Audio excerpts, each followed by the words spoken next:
I'm making a heavenly peach dessert recipe that's been in my family for quite a few years. I started making it in the 70s.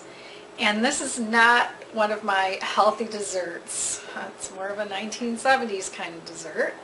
But it is easy to make. There's no baking required, and you will use fresh peaches. So let's get started and I'll show you how to make it. I'm going to put this peach dessert into a square. It's either an 8x8 pan or a 9x9 pan, or you can use a small glass pan. You can also double this recipe and put it in a 9x13. For this recipe, I'm going to need 1 cup of crushed vanilla wafers. So just buy a box of these.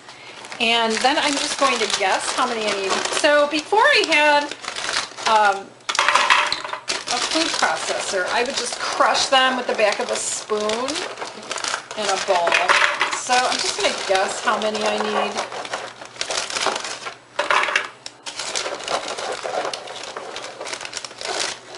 Completely guessing. And then just turn it on.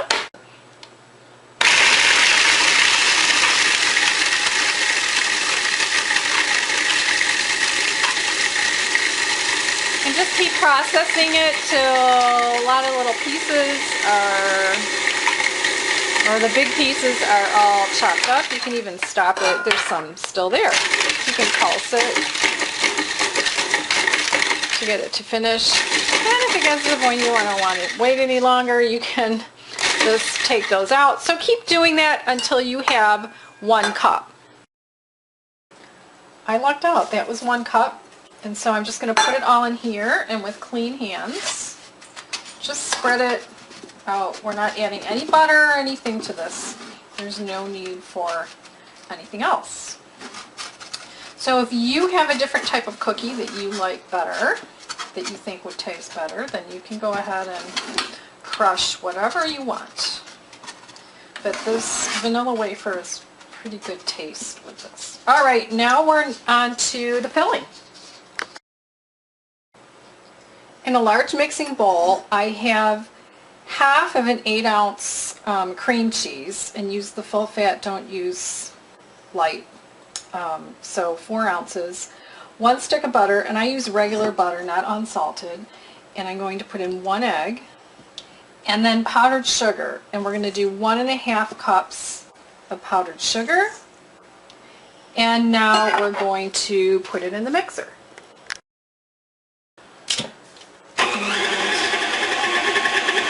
Make sure you start on low speed because the powdered sugar will get too crazy. And of course the butter and the cream cheese were room temperature, so that's something that you need to do ahead of time. And once the powdered sugar is incorporated, you can increase the speed for about 1 or 2 minutes. Okay, now that it's finished in the, I want to show you what this looks like. If you just let it go on the beaters, it gets really, really thick. So now we're going to spread it on the crust, and let's see if you can see what I'm doing here. Yeah, here. Get as much off the beaters as possible. And then I'm going to use a spatula. Let's make sure we're in the camera. There we go. And use a rubber or silicone spatula and just put globs of it on like this.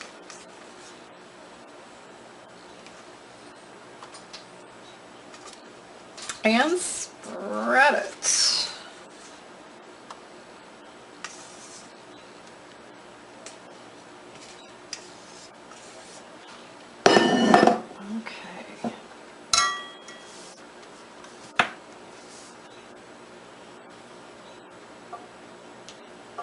course we want to spread it so that the cookies don't come up. So if it's kind of warm out when you're doing this, after you put the cookies, the crushed cookies, into the bottom of the pan as your crust, you could put it into the freezer while you're doing the topping. Or I guess this, it's not really the topping. It's the middle part, not the top. Because after we spread this, we're going to slice peaches. And the peaches need to be peeled and sliced. And I like a lot of peaches on this.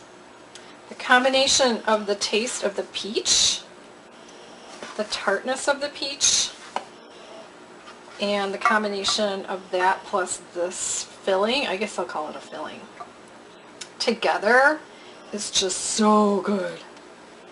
Okay, and I'm getting it up the sides a little too much.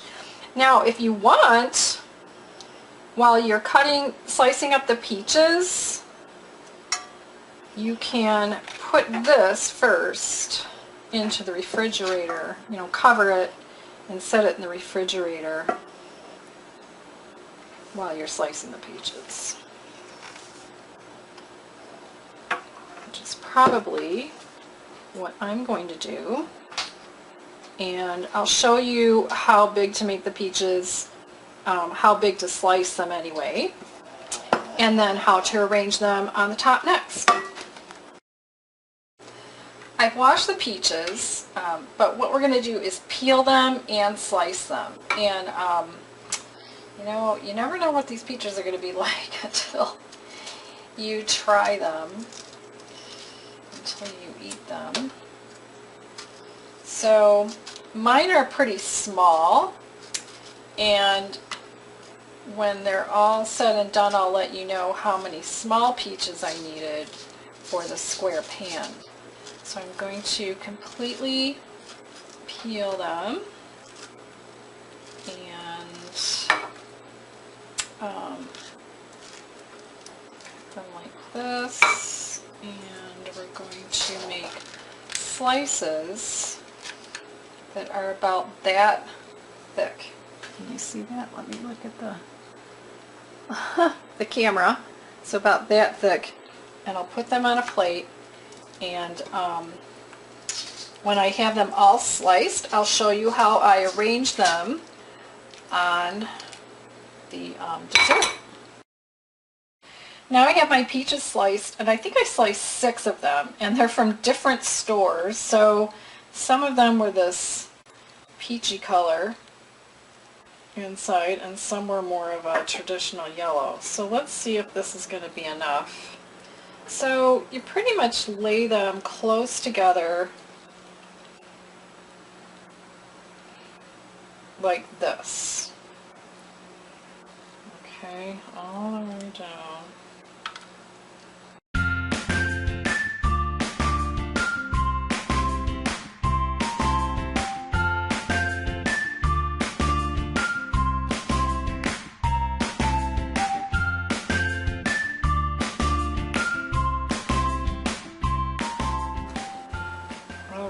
Now we're ready for the whipped cream topping.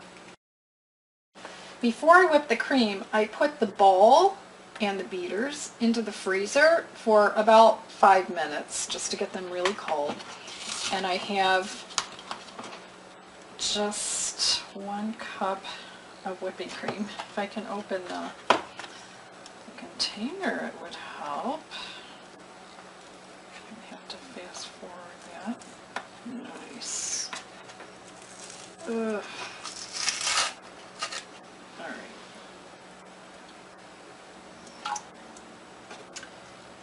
And I'm going to start off whipping it on medium, and then I'll switch to high. Then what I'm going to add is 1/2 teaspoon of vanilla extract and 2 tablespoons of granulated sugar. I don't have powdered sugar. I would have put in powdered sugar, but I used it all up earlier today in the filling.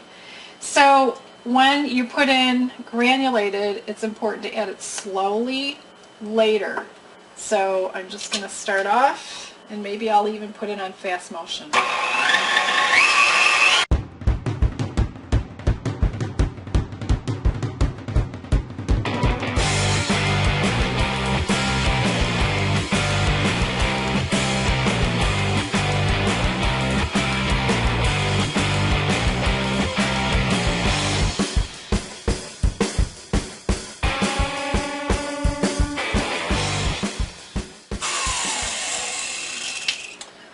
Alright, it's a good time to see how stiff it is, if it holds itself. And it's also a good time to give it a taste to see if it's sweet enough or if it needs more sugar. And it's perfect. So now we're ready to spread it on top. Alright, now in the old days, when we used to make this in the 70s, we would just use Cool Whip. So if you like Cool Whip, and it's something that you eat, go ahead and use Cool Whip. It'll save you some time, that's for sure. And I probably, maybe I will use all of this. And then after I finish covering this with whipped cream, I'm going to literally cover it and put it in the refrigerator for at least a couple hours. Alright, I am going to use it all. I didn't think I would. Okay. It's been a while since I made this, so I didn't remember how much whipped cream I used. Alright. So, that's that. Now I'm going to cover it with plastic wrap and I'll refrigerate it for 2 hours. Here's the finished Heavenly Peach dessert, and I've cut a slice out. It's been refrigerated for about 3 hours or so, and then everything stays together after it's been refrigerated, and it comes out easily, and actually it's really delicious, but like I said, it's not